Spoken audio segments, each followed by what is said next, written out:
All right, ladies and gentlemen, it is time for final exam review. It's 8:19. Fantastic. Um, fan- all right, let's oh, it's 8:19.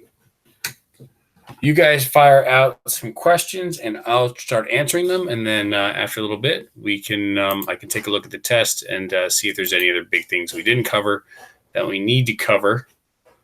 But I'm going to let you guys give this thing a start. Questions from the review sheet, general questions about the test, things that you need clarification on. You let me know. I'll take care of it. I think a lot of it, not everything, but most of it.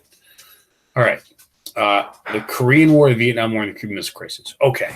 So the most important thing you need to know about the Korean War, the Vietnam War, and the Cuban Missile Crisis are that they are each examples of Cold War conflicts, and that the primary goal of the United States during the Cold War was to prevent the spread of communism in every way, shape, and form.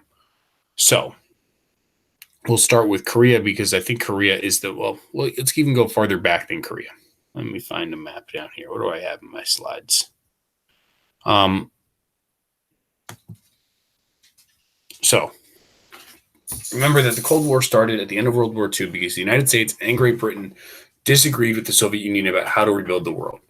The United States and Great Britain wanted free and fair elections in capitalist economies all over the world. The Soviet Union did not trust the United States and Great Britain, nor did they trust democratic capitalist countries, and they wanted to establish Soviet communist countries all over the world.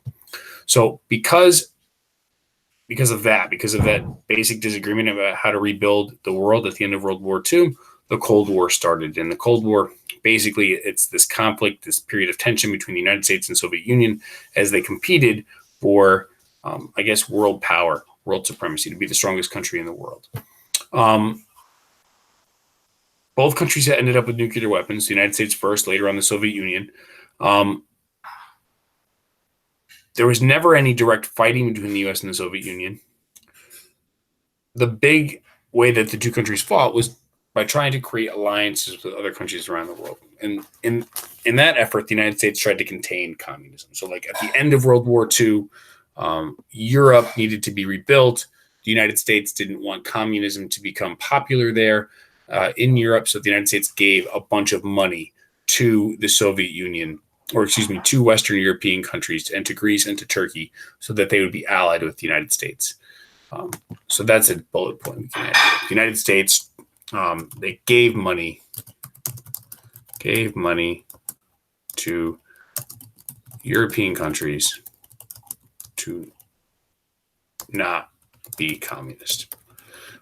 So some of those countries were Greece and Turkey, France, Great Britain, West Germany, Italy, all received funds from the United States so they wouldn't become communist. The Korean War is sort of the same thing. In 1950, North Korea, a communist country, invaded South Korea, a non-communist country. The United States didn't want all of Korea to become communist, so with the United Nations, they sent in a coalition of forces to stop North Korea from invading South Korea. They pushed them back so that Korea wouldn't become all of Korea wouldn't become communist. And then in Vietnam, after Vietnam declared independence in the 1950s, the United States did not want Vietnam to become a communist country, which it would have done because Ho Chi Minh, the leader of Vietnam, was a Communist Party member.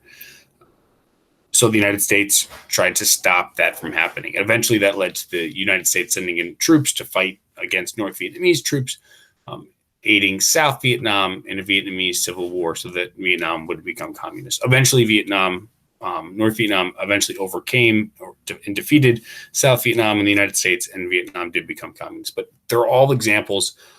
Each of those three examples are examples of the United States trying to contain the spread of communism.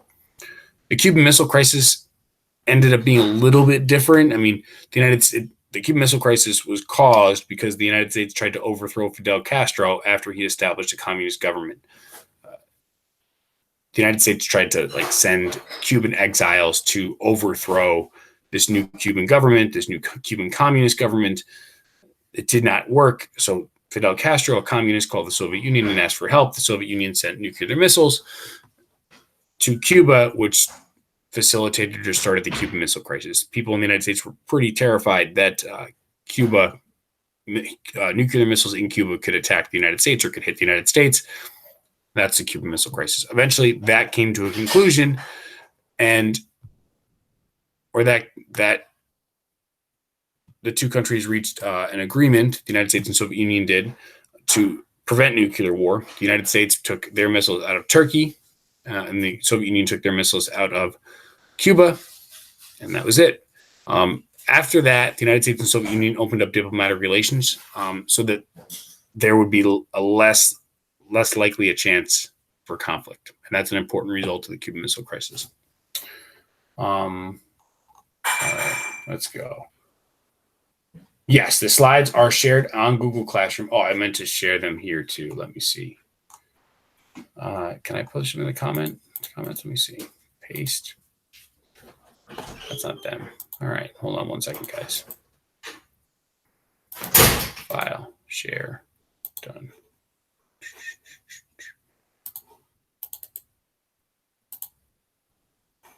That didn't work either. Copy, link.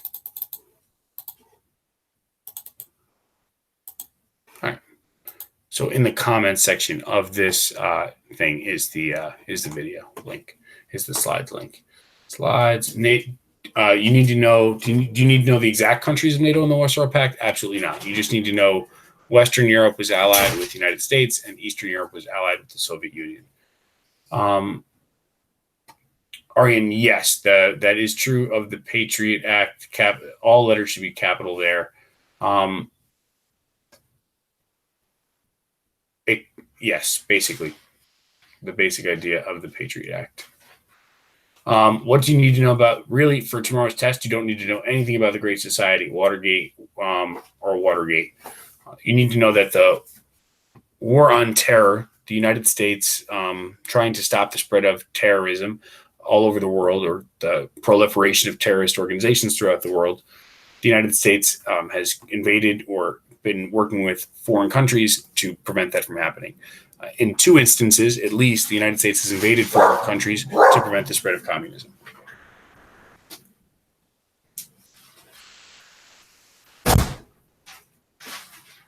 The 2 countries the United States had, to prevent the spread of terrorism, the 2 countries the United States have invaded are Afghanistan and Iraq.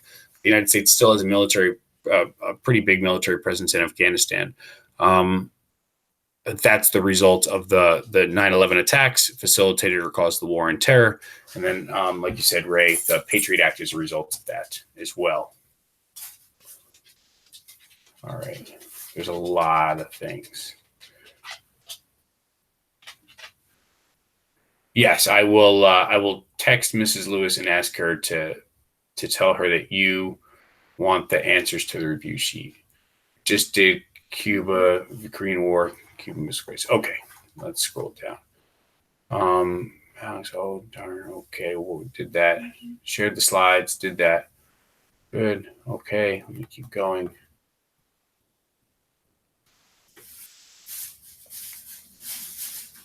Ms. Dowling Lewis says she doesn't know how I do this. She just started watching. She did, and Ms. Dowling Lewis did just post the answer key. Fantastic. Did NATO? All right. All right, you gotta stop with that Bologna.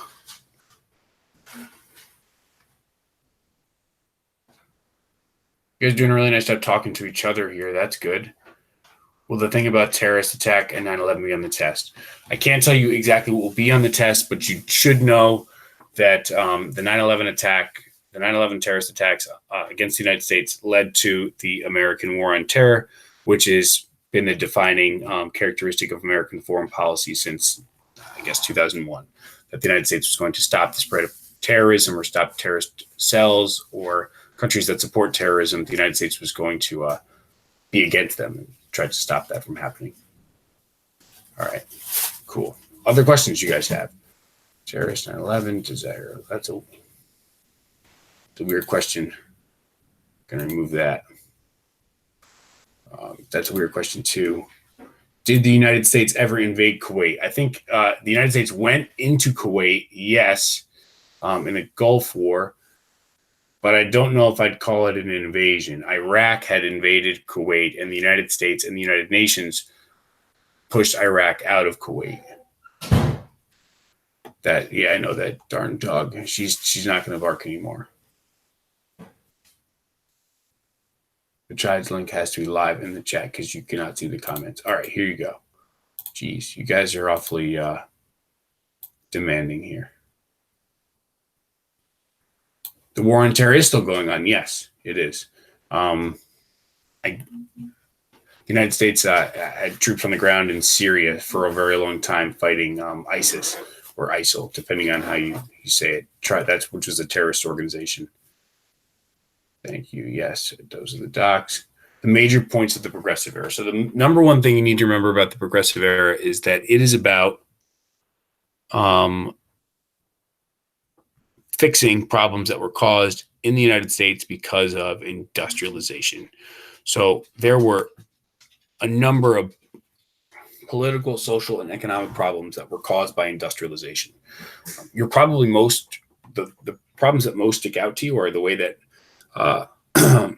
the working conditions in factories and the living conditions for most people in these new industrial cities.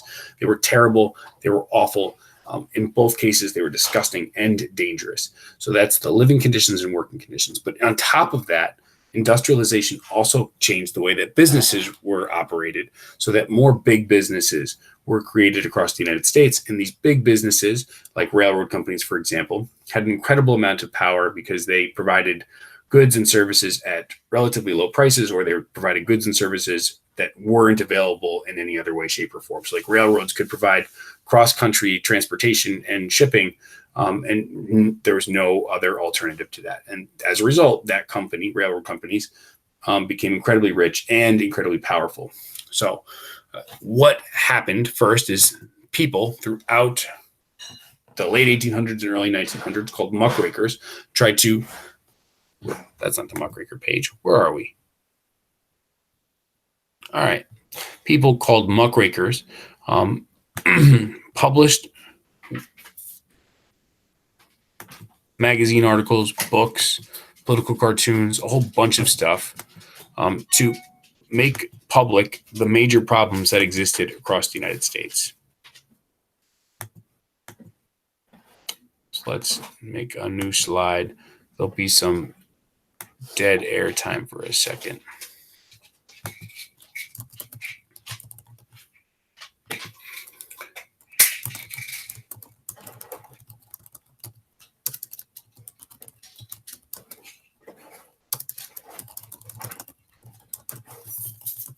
So like two big examples that you guys probably remember very well are Upton Sinclair, who wrote the book The Jungle. And that was about the meatpacking factories. It was pretty gross. If you guys want, you can Google The Jungle and read all about it again. If you haven't eaten dinner or don't want to have any late night snacks, you can totally do that. It's really gross. It makes your stomach uneasy. Another really famous muckraker was Jacob Riis. And he wrote magazine articles. He took pictures and published a book. The most famous book, the one that we looked at in class, is called Control. How the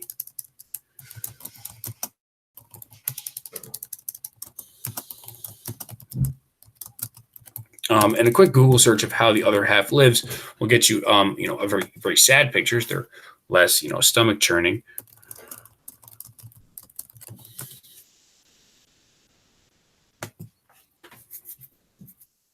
But these are the sort of pictures that Riis published in his book to demonstrate just how terrible and unsafe and unsettling the living conditions were for people working and living in cities, in factories, because they were paid low wages, or because the cities grew very, very quickly. Urban areas grew very quickly. There was rapid urbanization, and buildings were built poorly without safety and sanitation in mind. These new industrial cities were basically very, very unsafe. And then, as you guys noticed when you read The Jungle, I can Google pictures, but it's not going to give you anything terribly gross because I don't think there were pictures in the book. But it was, they're not going to give you anything terribly gross here. But the movie, the book, well, this one's kind of gross down here. But the conditions in meatpacking factories and were really disgusting. And because people were eating the food that was produced in these disgusting factories, it was really important that people were alerted, the general American public were alerted to the terrible conditions and unsanitary conditions in those factories. So these people exposed big problems, muckrakers did. And basically, it forced the government to act, to make rules and laws to protect people from and fix the problems that have been created during industrialization. So, like, if we're talking about specific examples, like after Upton Sinclair published The Jungle or wrote The Jungle, two laws were passed in 1906, the Pure Food and Drug Act. That's Pure Food, Drug. Oh man, I can't even write it right now. Pure Food and Drug Act and Meat Inspection Act being passed to protect consumers there. Jacob Riis's book, after it was published, it actually led to a change in building codes in cities to make them safer.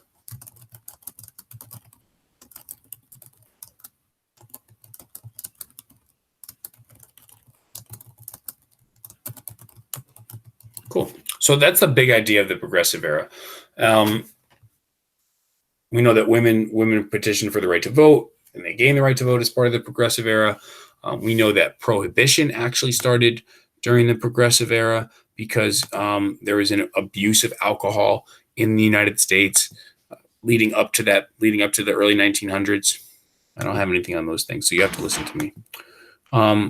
This is women getting the right to vote. And closely related to that was the start of prohibition, the constitutional amendment to outlaw the production and sale of alcohol in the United States. Those are all big progressive era movements because they were supposed to fix big problems that existed in the United States.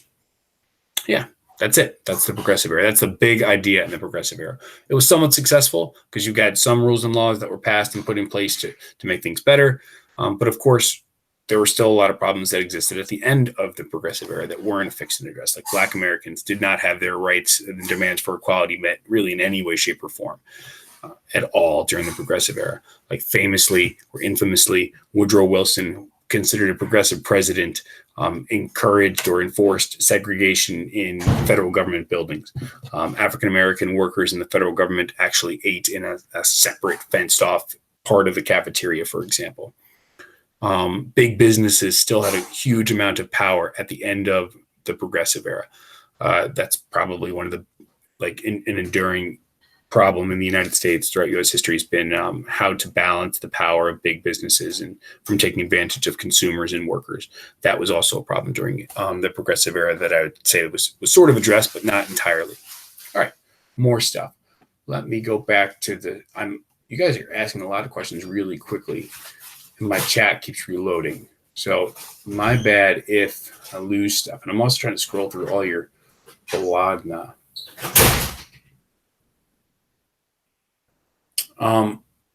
That's a good idea. I see someone saying, let me ask you questions and then you answer. We'll try that at the end. Let me try to get through some of your other big questions first. Good. Tarbell, Vant. Okay. Monopolies were bad because they limited competition, and that led to raising prices. And when companies have monopolies, they don't have to produce new goods, and they can charge really high prices. Major points. Okay, now I'm going. Can you review the topic that mostly comes up on the test? So this is like a silly question, but I'll give you the big theme of American history that I think that the test touches on.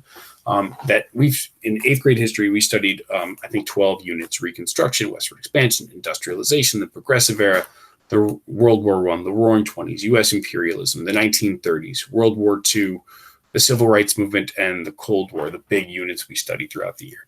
And I think that the test highlights that in each of those units or time periods in American history, there have been changes that have made the United States a more free place, that have given more people rights, that have made the United States a better place. Like during Reconstruction, for example, you get the constitutional amendments to guarantee rights for African Americans, ending slavery and making African American citizens and giving them the right to vote. But at the same time, after some of those major achievements were made to make the United States a better place, there have been things that have happened in the United States to make those things less effective. So like the 13th, 14th, and 15th Amendments were passed.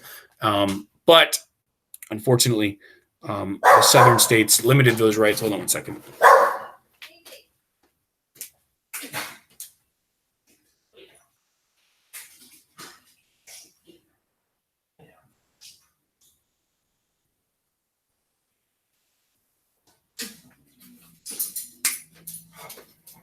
Sorry. So the southern states limited the rights guaranteed by the 13th and 14th and 15th Amendments with poll taxes and literacy tests and Jim Crow laws.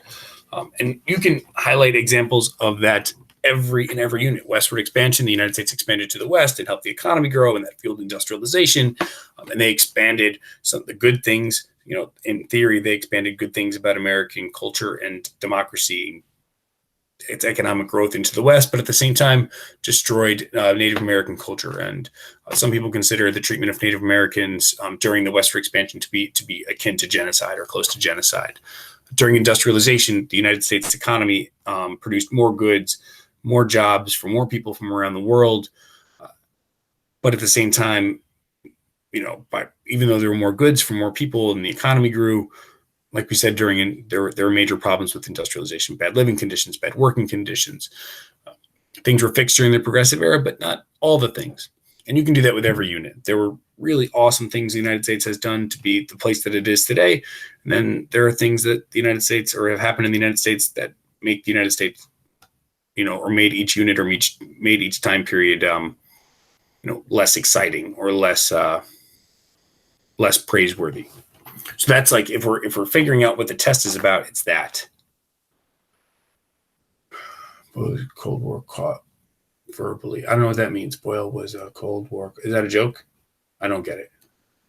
Not really. Yes. What Athena said, it's like competition with the Soviet Union. That's good. Good. I see that. Space race containment. Yes, the space race and containment were part of the Cold War. The thing that you should probably know for the test tomorrow is about containment. Space race. You need to know that the space race was part of the Cold War. You don't need to know anything else other than that for the test tomorrow. I will be interactive. I said that before. I see that. Okay, let me keep going. The Russian Empire sold Alaska will not be on the test, but it's because they're about to start go into war with Great Britain, and because Canada was British at the time that war was about to start, the Russians thought that Canada would just take Alaska, Britain would just take Alaska. So they were like, we should sell it before we start this war. This way we won't lose it for nothing. So they did. They sold it for basically nothing. Major up, good. My day is going great. Idle is a muckraker. Yes. Oh, Alexis is very bored. Explains the Russia thing. You guys don't need me. Everyone is welcome here. Yeah. Stay away. Good. Nice. Great. No, Nasarg. No one wants, Ray, no one wants to talk about Nasarg and Nina lunch. Lunch, be respectful. Face. Oh my God, no. Pals, peace. Humor. Language not be tolerable.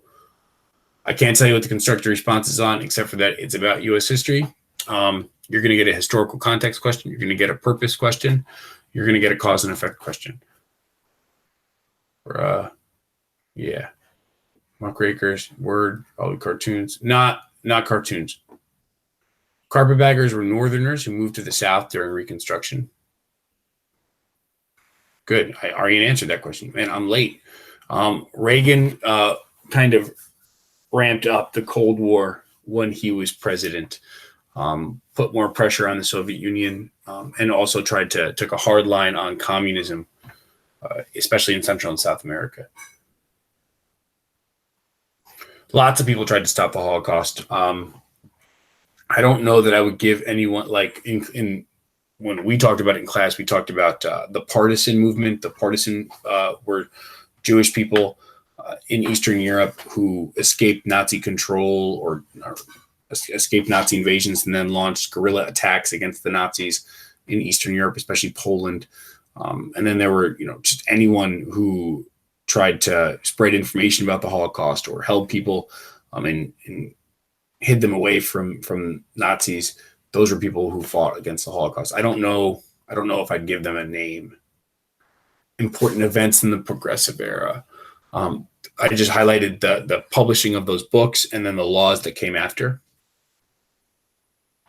Yes, Aryan, what he said about stopping détente and being more aggressive is exactly right about Reagan. Why do you guys need me? You guys should just hang out at night. He's sort of backed. I don't know. Yeah, that's fine. He says corner law. What? Great building. Oh my God. The Roosevelt corollary to the Monroe Doctrine is about U.S. imperialism. Let me scroll down here. All right. So, the Monroe Doctrine was James Monroe, I think 1823, telling European countries, hey, guys, stay out of the Western Hemisphere. The United States has got this whole thing. And it was just him telling Europe not to get involved. When Roosevelt became president, he was more specific and specifically more aggressive. He said, seriously, stay out and we will use force to achieve foreign policy goals if necessary. So like threatening the use of force, like the construction of the Panama Canal is an example.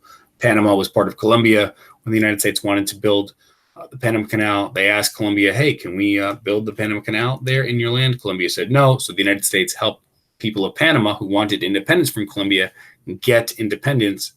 And the United States threatened to use their military to help the Panamanians get independence from Colombia. So that's an example of the Monroe Doctrine, or the Roosevelt corollary to the Monroe Doctrine. Roosevelt threatened the use of force to achieve foreign policy goals in Central and South America. Oh, my favorite president? Lincoln. I like Lincoln. Lincoln's good. That's an easy answer. Good. Yep. 100% the police of Latin America. That's great too. Goes my heart. That's a brings me back to second grade. Wake up, East's Corner, pour cold water on pioneer of industry. Yes, yep. Entrepreneurs are people. They are who start businesses. Yes. They can be called captains of industry. Again, you guys don't need me. The U.S. acquired Alaska by purchasing it. Did you guys answer that already? You probably did. You need to know what imperialism was in the United States or in U.S. history. And I think that do you need to know about something for the test versus do you need to know about some historical idea and its impacts on different places? The answer is yes, you do need to know about that. I'm sorry you're about to fall asleep. Hawaii was annexed into the United States because the United States wanted it to be a refueling station on the way between America and the United States and Asia, which the United States had increasingly become more involved in after the Spanish-American War because it had acquired the Philippines, and then also because it wanted to trade in China. But also the United States had a bunch of sugar plantations. American, landowners had sugar plantations in Hawaii. So that's part of the reason as well. They had farms there, plantations and stuff. Captain of industry is a big business leader who does really smart stuff or has really strong ideas or interesting ideas about how to build their business and does a really good job. So like Andrew Carnegie introduced the Bessemer process for producing steel into the United States, and that made him a captain of industry. I think the chapter that starts the test is the Reconstruction one. I think it's chapter 19. The Dust Bowl was caused by over farming and then a drought. I'm late here. Rockefeller. Okay. I missed a whole bunch of stuff. When the 19th Amendment gave women the right to vote, did it also give them all the rights they deserved? No. Did not. No, they still fight for rights, women. Yes, prohibition did lead to people illegally smuggling drinks and drinking all like crazy.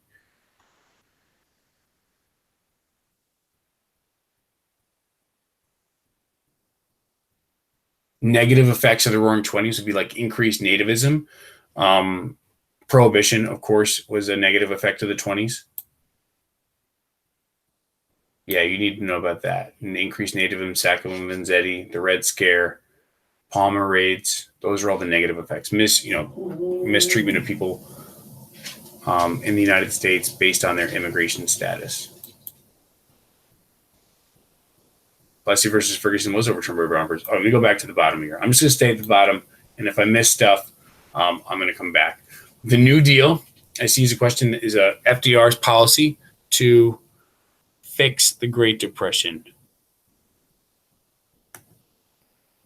So this is the New Deal, the big ideas in the New Deal. There are three main components of the New Deal. Relief programs were put in place or created by Roosevelt and the Democratic Congress of the 1930s, so that people who were homeless or weren't making a great deal of money could have money to purchase supplies, purchase food, to pay rent for their homes. Their U.S. economy also, or the United States Congress also passed recovery laws that were supposed to help the economy start to grow again, so that employment would grow and that more people had jobs and would be working. And then the reform measures that were put in place to prevent another Great Depression. The big thing to remember about this is that FDR and the New Deal had a great deal of public support, because Herbert Hoover, who was the president before FDR when the Great Depression started, was blamed for the Great Depression. I'm not going to tell you it was his fault, but Americans believed it was Hoover's fault, because his approach to the Great Depression, especially early on, was to let the American people kind of help themselves locally and at the state level, but also he thought that the economy would just fix itself eventually. So that's the big things you need to know about the New Deal. Yes, the Red Scare was fear of communism. 3 examples of there was separation in every way, shape, and form with Jim Crow laws. Schools were segregated, bathrooms were segregated, public pools were segregated, marriage and romantic relationships were segregated. Those are 3 examples of Jim Crow laws. Everything was segregated. Red Scare, fate of communism. Grandfather clause exempted white people from paying poll taxes or passing literacy tests. Hoover was hated real bad. 3 R's. Great. A lot of guys know the Red Scare. There was not not historically speaking. Causes of the Spanish-American War, 3 big causes. Yellow journalism, number 1. Let me see if I have a slide on that. Number 2, the United States kind of wanted to take overseas territory, and, Spain had it. And then number 3 is like a bunch of stuff happened right before 1898 that made Americans want to go to war with Spain, that were exaggerated, especially in newspapers. So some of those things were like the explosion of the USS Maine in Havana Harbor, which American newspapers blamed on Spain, even though there wasn't really evidence to support that. And then there was a great deal of information put out by newspapers about how the Cuban government or the Spanish government was treating the Cuban people. And that made the newspapers reported they were being treated very poorly. So Americans were very supportive of going to war with Spain in general, because they thought they would help Cuba get free from a really terrible government.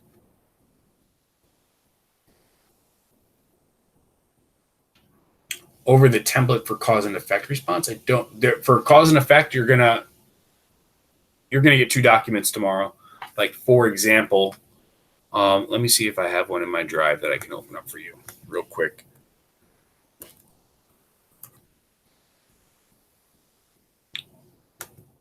You're going to write one, but there's not really a template for that. Constructed response. There's not really a template for cause and effect. You should write one sentence explaining or identifying what thing caused the other, and then explain how that thing caused the other thing. So let me see. I Googled constructed response. This is the 3rd interim constructed response. So let's look at this. It'll take forever to load, I'm sure.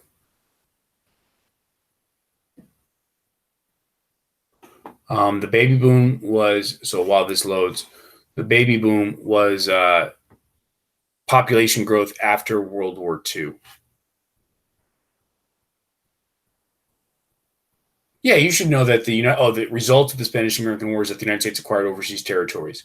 Cuba, Puerto Rico, Guam, the Sandwich Islands. The United States sort of acquired Cuba. Cuba was independent, but the United States had a lot of influence in Cuban affairs. Yeah, you should know those results. All right, let me go through this constructed response thing. So you're going to get a document and another document, and you're going to have to identify the cause and effect relationship between the two documents.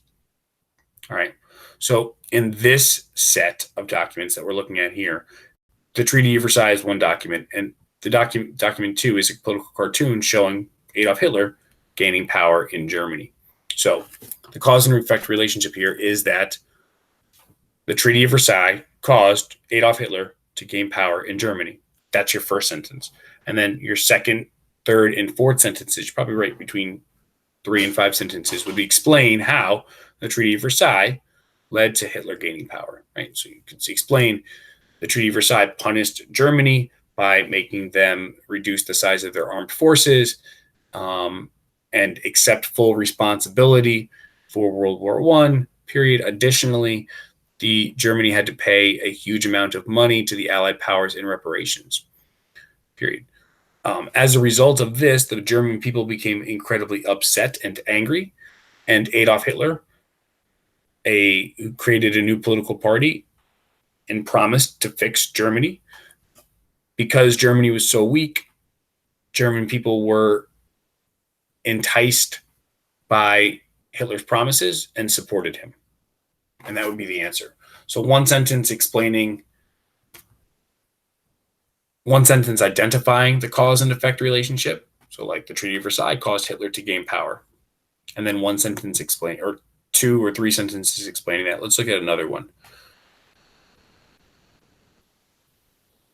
See if I can get another cause and effect one. So this is a political cartoon. Oh, this is going to be no, this is not cause and effect. This is similarities and differences, I think. Yeah, that's not helpful.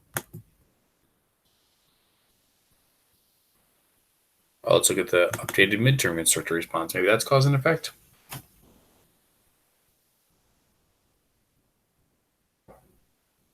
So oversimplified might work. That'd be cool. Yep.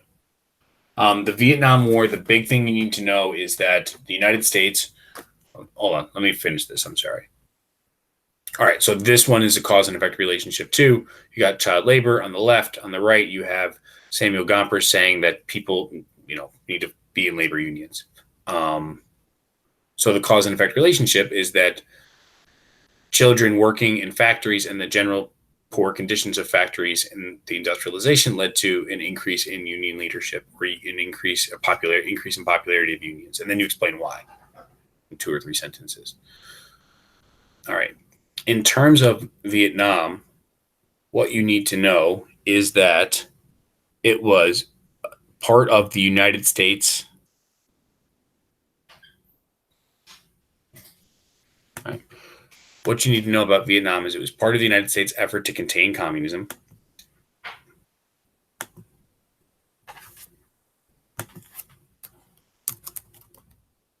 Be some dead time for a second.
I forget the year that the U.S. withdrew from Vietnam. It's 73, 74, 75. Did someone answer that?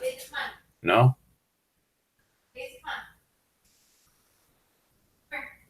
Whatever.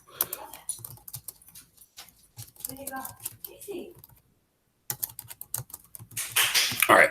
So You need to know that the United States went into Vietnam because they thought that if Vietnam became communist, that lots of other countries would become communist. That it was that Vietnam was like a domino, and that if one country in Southeast Asia became communist, then a lot of countries would become.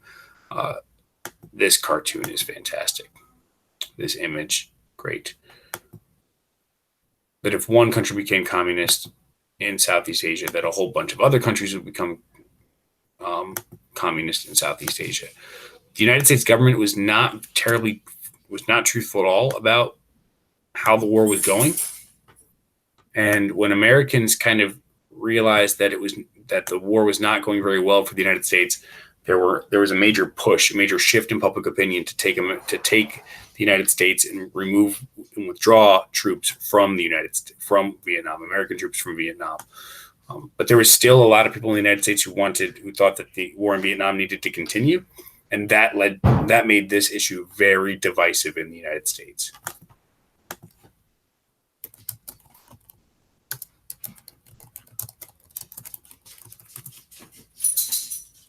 '73, the United States left Vietnam. Great. Okay.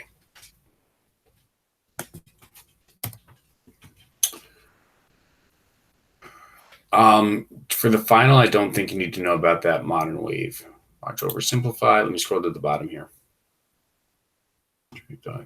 Chat is lit. Great. That's not good. We won't want the chat being lit. You write a lot of the same thing in a row.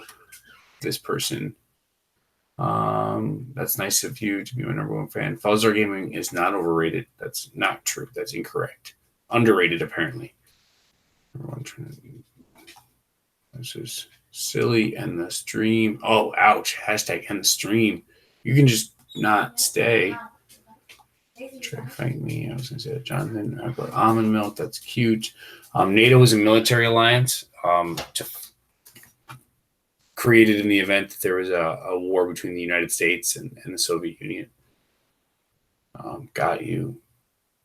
I think studying the topics on the slides are going to be helpful, but also your review sheet, like these slides are based off of questions that people have asked. And you can add to them, of course. You need to know that the big business leaders were important to building or industrializing the United States, and that they were known as robber barons and or captains of industry. Yeah, really. I hear you, Ray. That's true. Berlin Airlift. That's another Cold War event, and that's about, again, containing the spread of communism. Someone in my class drew a really good picture of the Berlin Airlift, and I wish I had it right now. That's another one of these, examples of the United States trying to stop the spread of communism.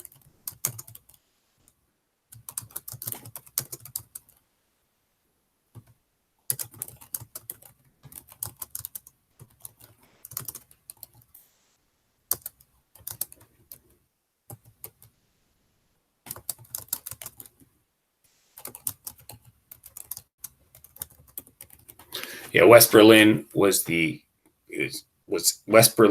East Germany. West Berlin was non-communist. The Soviet Union stopped letting American troops and trains and other supply trucks go into West Berlin through East Germany. They blockaded East and West Germany at that point.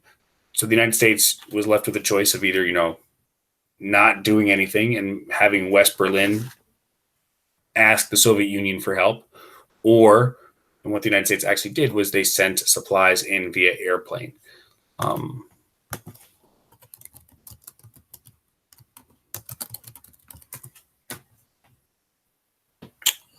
There's a really good cartoon that's been on a test that we've taken before, but I don't see it. So I don't want to throw something up here this might be a good one. Let's see what this is. No, that's not a good cartoon. This is a good cartoon. The United States sending in supplies over the head of Joseph Stalin, trying to stop the supplies from coming in. That's an example of the Berlin Airlift, yeah. It's a good cartoon.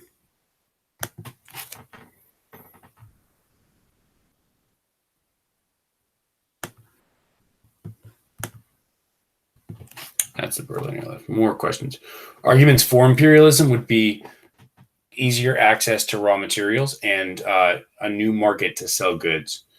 You should definitely know the D-Day invasion. 100%. It's one of the most important events in American history and world history because it was really important to stopping the Nazis in World War II. 100%. Land and resources, great. That's the answer. We answered that question already about Reagan and the Soviet Union. Arian put it pretty well.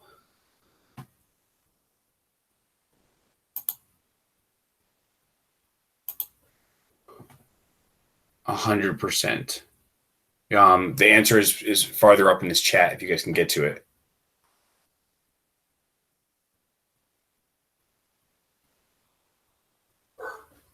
Reconstruction was about rebuilding the United States at the end of the Civil War. Yeah.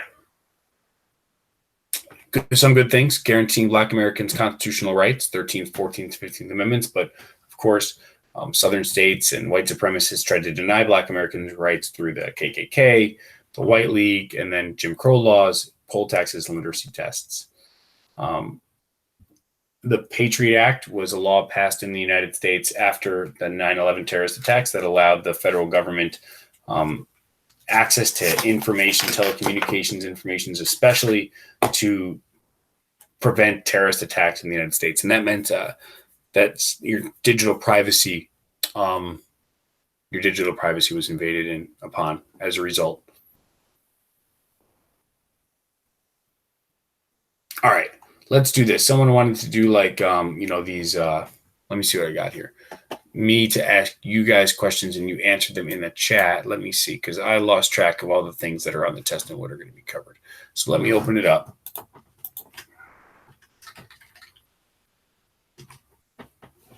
I'm not going to open the test up on the screen. Let's see. Things that we covered and didn't cover.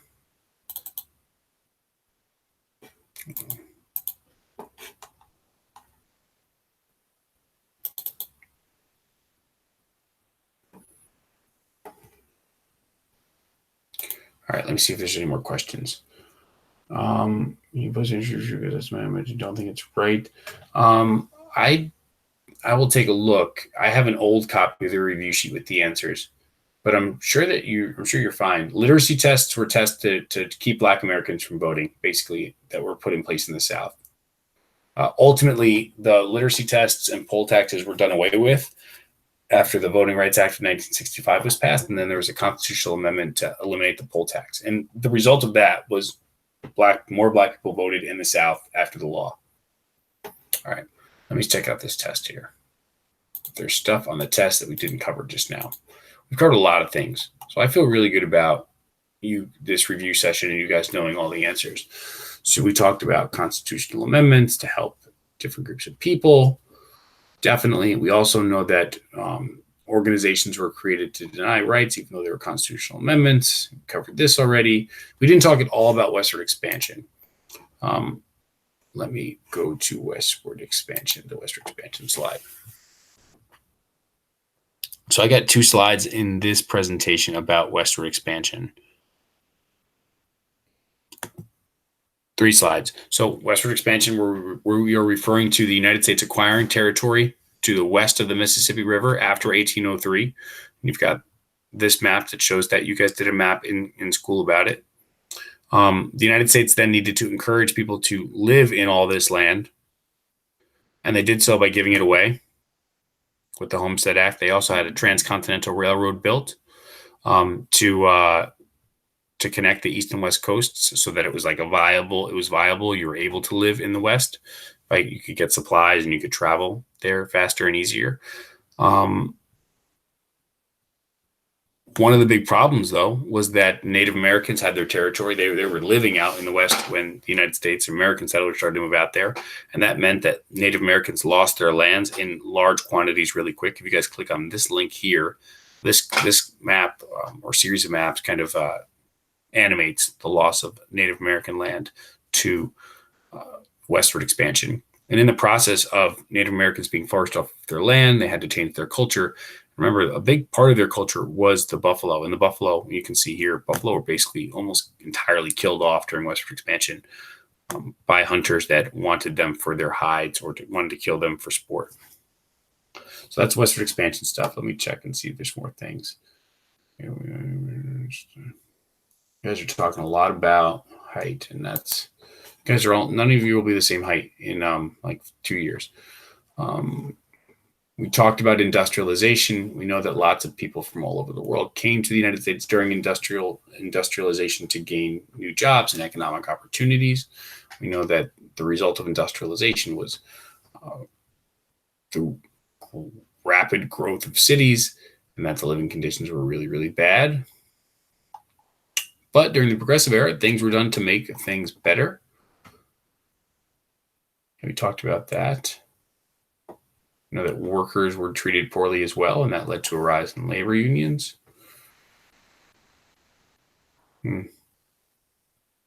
Things were improved during the Progressive Era. Yes, we did that. Some things were not, though. It's like kind of like one of the things that's interesting about, or maybe not interesting to you, but I'll say it's interesting, is during the Progressive Era, the United States is trying to fix all these things inside the United States. But at the same time, they were doing that, they were also taking over and conquering territories outside of the United States. So it's, I don't know if I'd call it hypocritical, but it's certainly doesn't work very well together that the United States on one hand would be trying to fix problems in the United States while simultaneously, infringing upon the sovereignty of other people. Let me see more stuff. Everyone knows why the United States joined World War I. We know why Prohibition started. We talked about that. We talked about the FDR. We talked about the Dust Bowl. We didn't talk about World War II, but everyone knows why the United States joined World War II. There were a couple big reasons. Obviously, Japan attacked Pearl Harbor, but also the United States wanted to stop the Nazis. They saw everything that Nazi Germany represented as being the opposite of what the United States wanted for the world. And so they helped Great Britain, for example, fight the Nazis before they were attacked and provoked into the conflict. Talked about containment a lot. We talked about the Cuban Missile Crisis. We talked about fixing problems, African Americans being denied rights. We talked about everything. We talked about the entire test. Fantastic. There's really no reason that not everyone should get a 100. Do you guys feel like you're all going to get a 100? All right, let me ask you guys a question. And then you can post an answer. A question about, why don't you guys tell me some things that were important for women in gaining increased rights in the United States?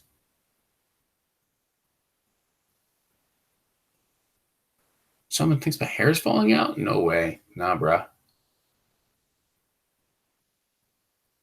You do have to know the rules of immigration. You have to, these questions, do we have to know this? The answer is yes, you do.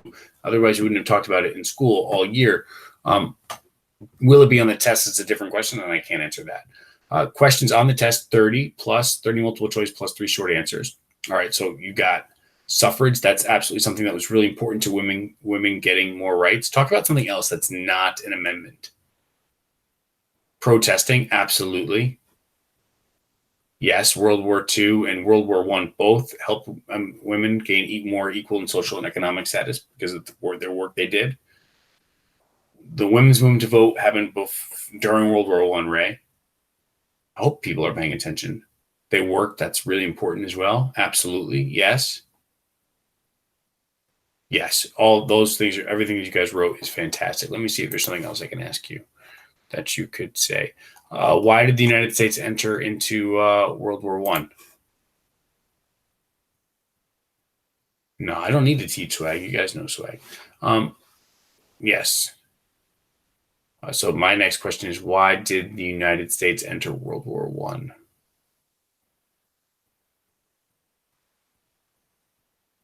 Oh, flappers are an example of women gaining more rights. Yes.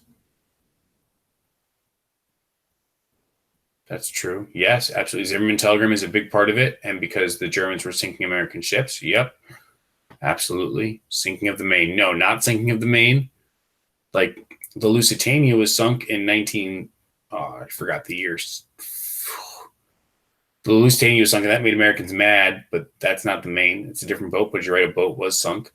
The Lusitania didn't bring the United States right into the war.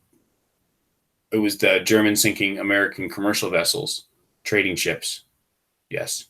Got it. Yep, wrong ship. Not a big deal. Radical Republicans were people who supported increasing African Americans' rights during Reconstruction and also punishing the South during Reconstruction. You guys are great. Unrestricted submarine warfare, fantastic. Your song was really good. That's why we listened to it. Yep, that's true too. Absolutely. Let me see if there's another question I can ask.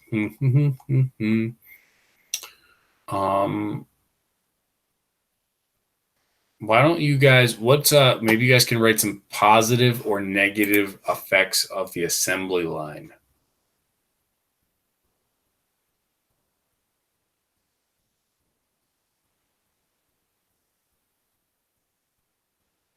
Positive and negative effects of the assembly line. Mass production. Is that good or bad? I don't know. Mass production, unskilled workers. Yep. Is it good or bad to have unskilled workers? Fast production, cheaper goods. Yep. Mass production, more efficient. That's a good word. Good. More cars for people. That was good, right? That was nice. I don't know that I'd say overproduction caused deflation. It might have caused some inflation.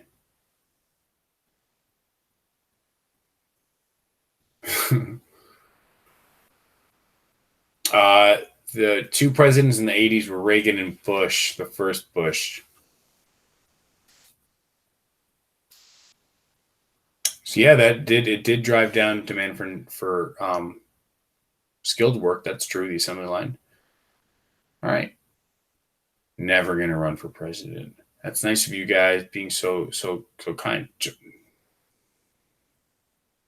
Oh, the 90s were important because you guys wouldn't have friends reruns without the 90s. Containment refers to the United States trying to stop the spread of communism. Let me see if there's another question I can ask you. I think we covered everything, to be honest with you. What did workers do when during industrialization when working conditions were bad? That's another question. What did the workers do? And got a lot of references to my hair. I'm nervous that my hair is actually falling out now. I will probably finish this chat and go buy some, hair regenerative process. I think Mr. Curly's hair is definitely falling out though. Like maybe you're mixing me and him up. The one lesson we must know for the final is all the lessons. All boil for president. Let's hope not. Strikes is one way that workers tried to improve their working conditions. Absolutely. Form labor unions. Yep. That's a great description of laissez-faire. Great. And that's one of the reasons that workers had poor conditions. Yeah. Great. I'm super old. Collective bargaining. Great. Great. You guys are doing a great job. Form labor unions is great. Protests are great. Yep.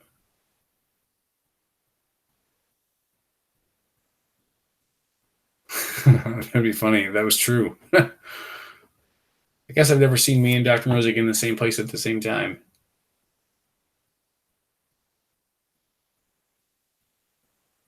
It's not the same thing. All right. Trench warfare is the way that World War I was fought. Submarines were underwater boats that were used, especially during World War I, to attack enemy ships without warning. Because they were underwater, you wouldn't know if they were in the area. There wasn't sonar and radar that we have now today in World War I. Containment again. Containment is stopping the spread of communism. All right, I think that's everything. There's not really a single main event in the Cold War. I guess the one that probably is remembered most today is the the Cuban Missile Crisis, because it almost brought the world to nuclear war. And afterwards, the United States and the Soviet Union started to calm down their tensions. Countries that are, I think Cuba still counts as communist, but China really doesn't. Johnson wanted to be, Johnson went easy on the South, and that led to the creation of black codes. And eventually that's why Congress passed the 14th and 15th Amendments. The attack on Pearl Harbor was really important. It brought the United States into World War II, and it also impacted the American home front. That's important. Oh, that's nice of you guys to say about my hair. Thanks, guys. Do we need to know the modern way for the test? I can't tell you that. Sort of, yes, always. The New Deal programs you should know are the ones probably that are most important to your life today, like the FDIC, the Social Security Act. Those are the two that stand out right away. Cars for Kids, John Kish, Yell On, Mr. Well, who there? What's a great deal? The Square Deal do you need to know about the Square Deal? Again, yes, you need to know about everything we learned this year. Otherwise, we wouldn't have talked about it. I can't tell you if it's on the test or not, but the Square Deal is Roosevelt's plan to fix the United States during the Progressive Era. Ooh.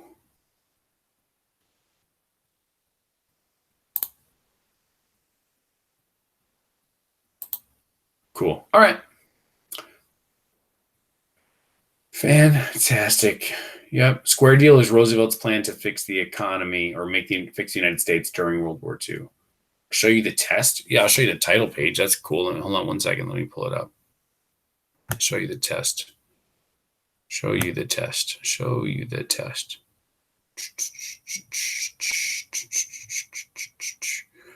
You guys have seen the test. You guys didn't see the test yet? This is it.